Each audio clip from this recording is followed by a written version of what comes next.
The government has certain rules they have to abide by.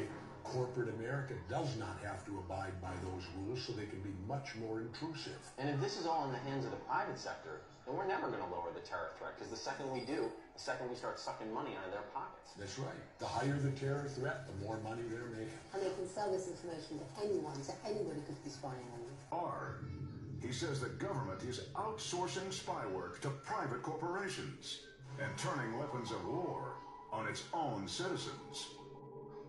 Computer system. Echelon is a satellite-based intelligence network.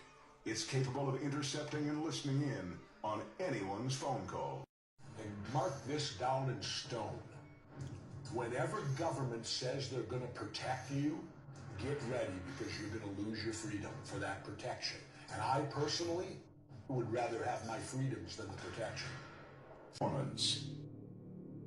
He was at a meeting where there's an FBI member and a Homeland Security member telling him and the other business people in the room that there's going to be martial law in the United States. Not if, but when. And when martial law comes down the pipe, it's the responsibility of the business owners to protect their little corner of the infrastructure, and that they have the right to use lethal force to destroy lives.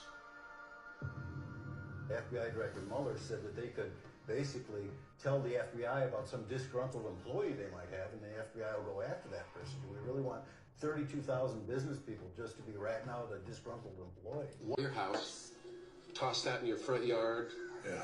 It picks up your security code from your alarm, your cell phone number, the code to your garage door opener. How? It's full of electronics. In world, we could get away. In this world, if we don't stop it, the endpoint's going to be an RFID microchip implanted in your body. Of Infraguard, the group of citizens who spy on you and me in exchange for favors from the FBI. Surveillance infrastructure. And people don't understand how all of this ultimately is going to tie together. And I believe that if we're not careful, we're going to lose all of our constitutionally protected rights.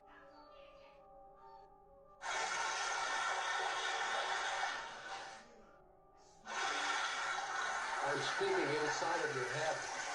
What would this be used for? Someone's passing through a security line, and you want to determine if they're a suspect. So you can whisper to them. No one else will hear it. That could drive you crazy. Especially. Now we've been saddled with the Patriot Act, which in essence gives the government the freedom to do things they could never get away with before. I mean, before, if they wanted to enter your house, they had to go to a judge, show probable cause, and get a search warrant. Well, the Patriot Act throws that right out the window now. So you're saying you think they jumped on 9/11 as an excuse to spy on the public?